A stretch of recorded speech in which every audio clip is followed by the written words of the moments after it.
Hello cutie pies. हमारे one of the Chinese Imran Hashmi के drama की शुरुआत में आप लोगों का वेलकम है। एज़ यूजुअल कहानी काफ़ी रोमांटिक होने वाली है। कहानी के स्टार्टिंग में हम लोग रुआन को देखते हैं। वो मस्त से माफिया वाले लोग में अपना स्मोक कर रहा था। तभी उसका सेक्रेटरी कहता है कि सर, हमारे मास्टर का डेथ रिचुअल पूरा हो चुका है। आई थिंक कि हमें भी अंदर जाना चाहिए। तो वो अपने 8 गार्ड और 4 गाड़ियों के साथ अंदर जाता है। दूसरी तरफ हम लोग जिया को देखते हैं। जिस आदमी की डेथ हुई थी वो एक्चुअल में जिया का स्टेप फादर था। जो भी और रिश्तेदार आए हुए थे जिया को रोते हुए देख करके सोच रहे थे कि भले ही ये उसकी अपनी बेटी नहीं थी, लेकिन वो इतना रो रही है जैसे कि अपना डैड है। वो लोग कहते हाँ, अब जिया की मॉम एक टॉक्सिक रिलेशनशिप में थी। उसके डैड उसे मारा पीटा करते थे। उन्होंने उसे डाइवोर्स लेकर के इस इंसान से शादी कर लिया था अपने 2 बच्चों के साथ। यानी कि जिया पहले डैड की बेटी थी और ये जो बेटा है वो नए डैड का बेटा था। अब वो अचानक से मर जाते हैं। जिया रो तो रही थी लेकिन इस गम में नहीं कि उन्होंने अपने स्टेप फादर को खो दिया। इस गम में कि शादी के 2 साल बाद ही वो निकल लिए और उन्हें कुछ पैसा वैसा भी छोड़ करके नहीं गया। वो लोग सर्वाइव कैसे करेंगे। यहाँ पर वो ग्लिसरीन लगा करके रोई जा रही होती है। सारे रिश्तेदारों को तो यही लग रहा होता है कि ओ बेचारी कितनी इमोशनल है, बताओ भला, इतना ज़्यादा रो रही है। ऐसे वो सोच रही होती है कि जल्दी से हमें इनके सारे इमोशंस को जमा कर लेना था कि सब हमें सिंपैथी दें। मरने से पहले जिया के स्टेप फादर ने कहा था कि कैसे भी करके अपनी फैमिली को मेरी फैमिली में एंट्री दिलवा देना, क्योंकि मेरे ग्रैंडफादर का ऐसे पोता है मेरे फादर का, तो ये जान करके काफ़ी खुश होंगे। जिया की अब लाइफ का यही मिशन बचा था कि वो अपने भाई, अपनी मॉम को उस फैमिली में कुछ ना कुछ करके एंट्री दिलाएं। ये एक तरह से उसके स्टेप फादर की लास्ट विश भी थी और यहाँ पे उन्हें आगे सरवाइव करने के लिए भी तो एक फैमिली का सपोर्ट चाहिए था ना। इसी वजह से उसे कैसे न कैसे करके अब इस फैमिली में एंट्री तो लेना ही था। तभी उस रूम में एंट्री होती है रुआन की। रुआन के आते ही सब आपस में गॉसिप करने लगते हैं कि भले ही इस फैमिली का अडॉप्टेड सन है, लेकिन इसका ईगो और एटीट्यूड तो असली सन से भी ज़्यादा है। सब एक दूसरे को चुप रहने के लिए कहते हैं कि कहीं अगर रुआन ने सुन लिया तो वो बेवजह ही पंगा करेगा। वो वहाँ पर जाता है। जिया को भी रुआन के बारे में पता था। जो रुआन यहाँ पर आता है तो बाकी और रिश्तेदारों को अपने गार्ड के साथ ऐसे वहाँ से निकाल देता है। उनके जाने के बाद जिया रुआन से कहती है कि क्या ग्रैंडफादर ने तुम्हें हमें भेजा है घर वापस लाने के लिए। रुआन हंसते हुए कहता है, इस गलत फहमी में हो क्या कि मैं तुम्हें घर लेकर के जाने वाला हूँ या फिर ग्रैंडफादर तुम्हें घर में एंट्री देने वाले हैं। जिया कहती है ऑब्वियसली उसकी मॉम कहती है अब मेरा बेटा उनके साथ है तो वह इस बात को कैसे ही इग्नोर कर सकते हैं। वैसे भी तो ये उनका असली पोता है। अब यहाँ पर सबको पता था कि रुआन एडॉप्टेड है। ये बात सुन करके रुआन यहाँ पर थोड़ा सा भड़कने लगता है, लेकिन इस तरीके से जिया सोचती है कि ये बंदा इतना ज़्यादा रूथलेस है, ऐसे पंगा लेना ठीक नहीं है, लेकिन ये यहाँ पर हमें घर लेकर के जाने के इरादे में नहीं है। रुआन यहाँ पर वार्न करता है कि वो घर में एंट्री लेने के बारे में सोचे भी नहीं। 1 महीना है तुम लोगों के पास, अपना बोरिया बिस्तर बांधो और यहाँ से खिसक लो। अगर दोबारा मुझे इस शहर में दिख गई तो मैं तुम लोगों का जीना हराम कर दूँगा। ये कह के उन्हें वार्निंग दे करके वो वहाँ से कमरे से बाहर निकल जाता है। जिया सोच रही होती है उससे कुछ ना कुछ तो करना पड़ेगा। अगर वो उस फैमिली में एंट्री नहीं ले पाए तो फिर उनका सर्वाइवल बहुत ज़्यादा ही मुश्किल होने वाला है। रुआन भले ही बात माने या ना माने, उससे अपना दिमाग तो लगाना पड़ेगा। वो रुआन को फॉलो करते करते बाहर निकल जाती है। अचानक से स्लिप करके सीधे रुआन के पैरों में गिर जाती है। वो कहती है आई नो कि तुम इतने ज़्यादा बिजी हो गए कि तुम ग्रैंडफादर को ये बात बताना भूल गए होगे कि उनका एक पोता भी है, वरना ऐसे कैसे हो सकता है कि ग्रैंडफादर अपने ही पोता को एक्सेप्ट ना करें। अब यहाँ पे रुआन उसे कह रहा होता है मतलब तुम ऐसे नहीं मानने वाली हो, तुम्हें इस घर में एंट्री लेने का बहुत ज़्यादा ही शौक चढ़ा है ना। वो उसे कहती है कि बात शौक की नहीं है, बात है कि ये मेरा हक है। जब मेरी मॉम ने तुम्हारे भाई से शादी किया था तो ऑब्वियस सी बात है कि इस तरीके से अब मेरा उस घर में जाना बनता है। तो वो ना जाने क्यों आउट ऑफ सडन यहाँ पर जिया को किस कर लेता है। इस चीज़ से जिया भी शौक हो जाती है कि वो ये क्या कर रहा है। वो रुआन पर गुस्सा करने लगती है। रोहान उसे कहता है अगर घर में एंट्री लेना है तो और भी रास्ते हैं, तुम्हें वही रास्ता क्यों चूज करना है। जिया उस पर गुस्सा करते हुए कहती है बकवास नहीं करने के लिए, और वो वहाँ से चले जाता है। जाने से पहले वो उसे बता देता है कि तुम्हारी जो ये रोने वाली एक्टिंग थी ना वो बहुत ही बेकार थी। ये देखते ही जिया घबरा जाती है कि रोहान को पता चल गया कि वो रोने की एक्टिंग कर रही थी, तो फिर तो और ज़्यादा ही पंगे यहाँ पर बढ़ जाएंगे। अब रोहान वहाँ से जाता है और वो सोच रहा होता है कि ये लड़की इतनी आसानी से हार नहीं मानने वाली है, और जिया यही सोच रही होती है। सामने एक टैक्सी रुकी हुई थी, तो वो टैक्सी वाले को उसे फॉलो करने के लिए बोलती है। वो टैक्सी वाला फॉलो करने से मना कर रहा था, तो बहाना करने लगती है सामने वाला इंसान मेरा डैड है और वो एक्चुअल में अब मुझे अपने साथ नहीं रखना चाहता है, इसी वजह से मैं उसे फॉलो कर रही हूँ और उसे किसी और के साथ जाने के लिए रोक रही हूँ। तो वो इंसान भी इमोशनल हो जाता है और जल्दी जल्दी रोहान के कार को इस तरीके से फॉलो करना लगता है। अब रोहान एक प्लेस पर पहुँचता है, वो और उसका सेक्रेटरी कार से निकल करके बाहर चले जाता है।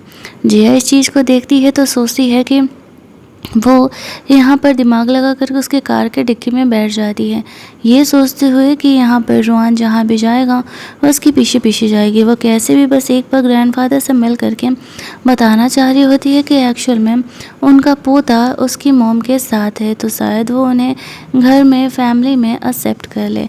यही सोचते हुए वो कार की डिक्की में बैठ जाती है। थोड़ी देर में रोहान आता है, कार ड्राइव करके वो घर पहुंचता है, जहां पर कि जब कार रुकता है तो अचानक से जिया के मुंह से आवाज़ निकल जाता है, क्योंकि वो डिक्की से टकरा गई थी। वो धीरे से डिक्की खोल के कार के बाहर निकलती है, तो सामने वो रोहान से टकराती है। रोहान को देख करके वो घबरा जाती है और रोहान को कहने लगती है ओह, तो तुम्हें पता चल गया। रोहान उसे कहता है तुम तो कुछ ज़्यादा ही स्ट्रांग निकली। जिया को लग रहा था कि रोहान उसे पनिशमेंट देगा, तो वो उसे जाने देने के लिए कहती है। रोहान उसे कहता है तुम बार बार सिर्फ मुझे गुस्सा दिलाने का ही काम कर रही हो। जिया उसे कैसे ही समझाए कि उस घर में एंट्री लेना उसके लिए बहुत ज़्यादा ही ज़रूरी है।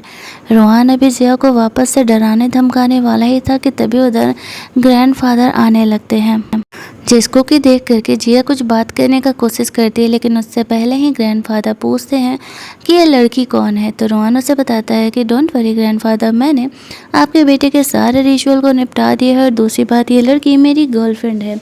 ग्रैंडफादर उसे देख करके कह रहे होते हैं मुझे तो इसे देख करके लग रहा है कि ये तुम्हारी गर्लफ्रेंड नहीं है, तुमने ज़बरदस्ती इसे अपनी गर्लफ्रेंड बनाया हुआ है।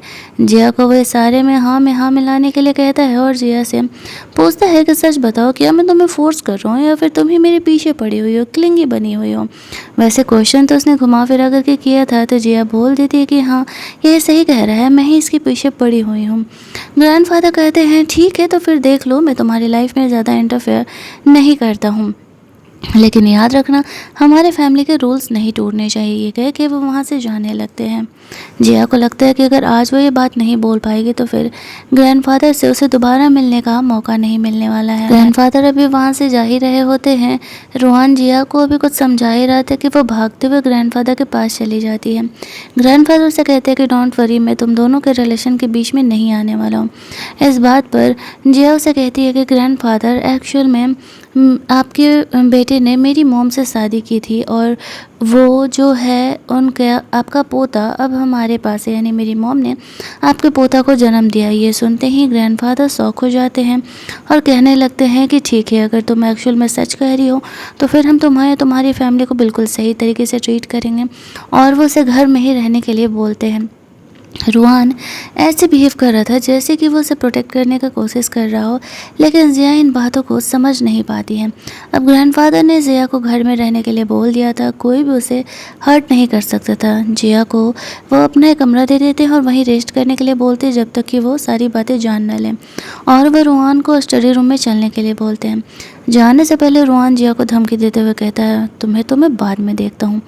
ये कहते हुए वो अंदर चले जाता है। जिया को डर लग रहा था कि कहीं रोहान यहाँ पर उसे हर्ट न करे। रात में जब वो सो रही होती है तो वह सपना देखती है कि रोहान अचानक से उसके कमरे में आया है, और वह किस करते हुए कहता है कि मैंने तुम्हें कहा था ना कि तुम्हें बाद में देखता हूँ। लेकिन तुम समझी नहीं। तुम्हें बहुत इस घर में आने का शौक़ है ना, अब मैं भी इसी घर में रहने वाला हूँ। देखो मैं तुम्हारे साथ क्या करता हूँ। ये बुरा सपना देखते हुए जिया अचानक से जगती है और वो देखती है कि वो उसी कमरे में है। इस बात को 1 हफ्ते बीत जाते हैं।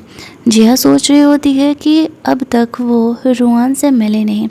1 हफ्ते बाद जिया के मॉम और उसके भाई यहाँ घर पर आते हैं। वो अपनी मॉम और अपने भाई से मिलकर के बहुत ही खुश हो जाती है।